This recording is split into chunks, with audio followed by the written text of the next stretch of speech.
Kata Mas Anies Baswedan, pasal karet Undang-Undang IT harus diluruskan. Terkait kritik terhadap pemerintah, tidak perlu marah, tetapi perlu dijawab dengan fakta, dengan data. Ini yang disampaikan terhadap di depan generasi Z. Apakah ini berbeda dengan sebelumnya atau hanya sebuah tawaran karena dia sebagai capres 2024? Bagaimana menurut kalian? Menurut analisis saya,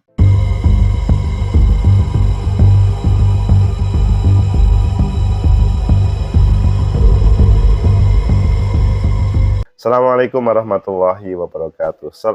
Salam sejahtera untuk kita semua. Pecinta masa depan negeri, tegakkan kebenaran, lawan ketidakadilan. Pemerintah dikritik itu biasa karena rakyatnya ingin ada kebaikan. Tetapi kadang-kadang kalau dikritik, tidak setiap orang siap, begitu juga lembaga.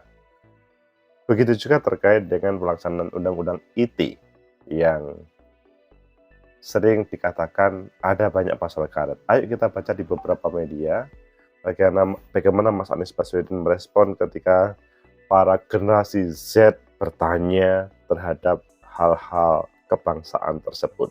Pertama kita baca di Detik, ini soal Undang-Undang IT, pasal karet harus direvisi karena merepotkan. Supaya tidak ada orang yang jadi korban karena Undang-Undang IT. Selanjutnya di CNN Indonesia, solusi Anies agar Papua bisa damai, cari jalan yang timbulkan keadilan. Karena Mas Anies melihat ada ketidakadilan di Papua, sehingga tidak pernah selesai yang namanya konflik yang besar tersebut. Kemudian yang ketiga adalah di Liputan 6, Anies Baswedan pemerintah kalau dikritik harus jawab pakai data dan fakta, nggak perlu marah. Kita baca sekilas-sekilas saja, nanti kita kupas.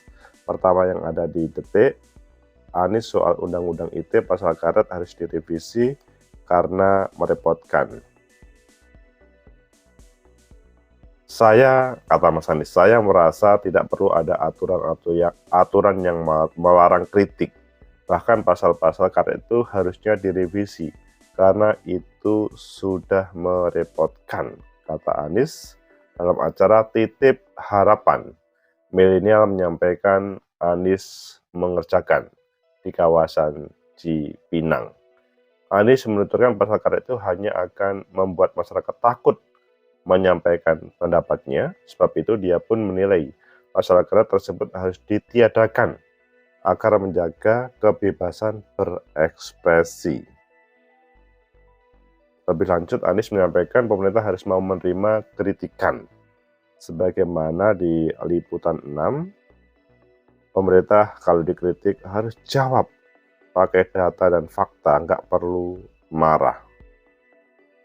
Hal ini disampaikan kalau ada kritik, kata Mas Anies, sebetulnya public education karena yang berada di pemerintahan itu, kalau dikritik dia harus menjawab, dan jawaban dia itu didengarkan oleh publik. Ketika jawabannya bagus dan benar, publik akan percaya, kata Mas Anies. Oleh sebab itu, kata Anies, kebijakan mestinya dirumuskan dengan akal sehat. Selain itu, kata dia, pemerintah juga membuat kebijakan dengan fakta dan data. Anies menyebut ketika kebijakan dibuat dengan data dan fakta, kritikan yang datang dari masyarakat pasti bisa dijawab sesuai fakta dan data tersebut. Dan seharusnya pemerintah tak sensitif terima kritik. Pemerintah yang membuat kebijakan berlandaskan akal sehat dan data tak akan sensitif menerima kritik. Sebab itu, kebijakan itu sendiri pasti dirumuskan untuk kepentingan masyarakat. Kalau memang kebijakannya masuk akal untuk kepentingan publik, pakai data, ya tinggal dijawab, nggak masalah. Jadi karena itu saya merasa tidak perlu ada aturan-aturan yang melarang kritik. Itu yang disampaikan oleh Mas Anies Baswedan pada acara generasi muda di sekitar Cipinang. Pecinta masa depan negeri, tegakkan kebenaran, lawan ketidakadilan. Dari yang disampaikan tadi, Undang-Undang ITE dan pemerintah tidak perlu marah dengan kritikan, apakah ini sebagai jawaban bahwa pada pemerintahan kemarin gampang marah ketika dikritik, atau gampang masuk penjara karena undang-undang ITE, dan itu akan menjadi jawaban semacam antitesa, tesis atau antitesis bahwa ke depan nanti berbeda. Bagaimana menurut kalian? Menurut analisis saya, pertama, terkait dengan undang-undang ITE yang ada beberapa pasal karet yang banyak orang menyampaikan begitu, itu memang perlu ada semacam evaluasi secara bersama.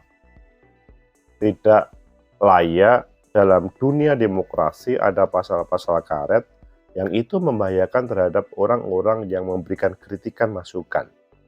Bahwa dalam alam demokrasi itu siapapun boleh berpendapat, tidak perlu dibatasi, karena eksekutif, pengelola negara itu perlu masukan supaya mereka on the track dalam pelaksanaannya. Kalau tidak ada yang mengkritik, maka itu membahayakan terhadap pengelola negara. Secara tidak langsung, mereka seharusnya malah berterima kasih terhadap orang yang berani mengkritik. Karena orang yang berani mengkritik itu menyampaikan apa yang ada di dalam dirinya. Maksudnya, apa yang dilihat, apa yang dipantau, atau apa yang dirasakan. Tidak setiap orang berani hal itu. Sebagian orang kalau memberikan kritikan, memberikan masukan, menunggu kalau dia menjadi A, menjadi B, kalau dia mendapatkan perintah. Padahal sebetulnya itu yang ditunggu oleh para pengambil kebijakan seharusnya. Jadi, tidak perlu ada undang-undang ITE yang bahkan menjerat tersebut. Kedua, undang-undang ITE itu kan yang sering memainkan adalah pihak ketiga melaporkan terhadap orang yang mengkritik itu. Orang pihak ketiga itu seakan-akan membackup terhadap pemerintah supaya lebih aman. Padahal belum tentu pemerintah itu sebetulnya peduli. Nah, disinilah orang yang pihak ketiga yang pengen mendapatkan, taruhlah kue kekuasaan karena dianggap loyal terhadap pemerintah. Itu sudah saatnya perlu ada reformasi dalam kehidupan berbangsa dan bernegara. Kalau undang-undang ITE-nya sudah diluruskan, maka tidak ada orang-orang yang mencari celah pasal yang akan membahayakan terhadap kritikan tersebut. Karena memang kritikan itu adalah ekspresi dari masyarakat, bukan kemarahan, tetapi kecintaan masyarakat terhadap pemerintah. Karena dia bukan pemerintah. Seandainya dia pemerintah, mungkin akan menjalankannya. Meskipun memang ada kritikan itu negatif. Tetapi mayoritas itu adalah positif untuk perbaikan negeri ini.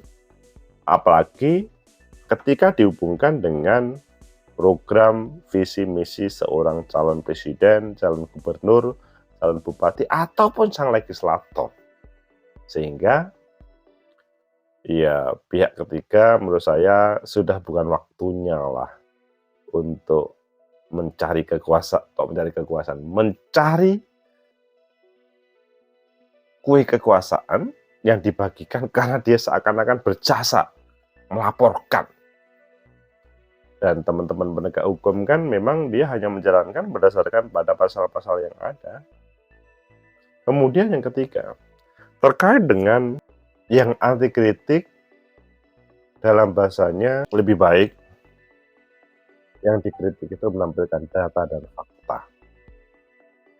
Kalimat ini muncul beberapa orang lembaga pimpinan dikritik karena dia marah. Tidak ada data atau fakta, tapi yang dimunculkan adalah kemarahan. Memang mendengarkan kritikan itu tidak mudah ya. Biasanya kan marahnya muncul duluan. Seandainya seorang pemimpin bisa menampilkan dengan data dan fakta, itu lebih mudah. Pecinta masa depan negeri, tegakkan kebenaran, lawan ketidakadilan. Apakah ini merupakan, tadi kan pertanyaannya, apakah ini merupakan jawaban bahwa yang kemarin itu adalah tidak mempunyai data dan fakta, dan selanjutnya adalah data dan fakta, ini adalah dalam tataran berdialektika. Ada beberapa yang mungkin iya, dan itu kalau itu masih terjadi harus diluruskan. Tapi kalau memang ada data dan fakta, maka itu harus diperkuat sehingga orang yang mengkritik itu kemudian malu sendiri karena memang ada data dan fakta. Hanya yang terjadi adalah kemarahannya dan lebih mudah untuk melaporkan dengan undang-undang ITE, melaporkan itu hoax dan lain sebagainya.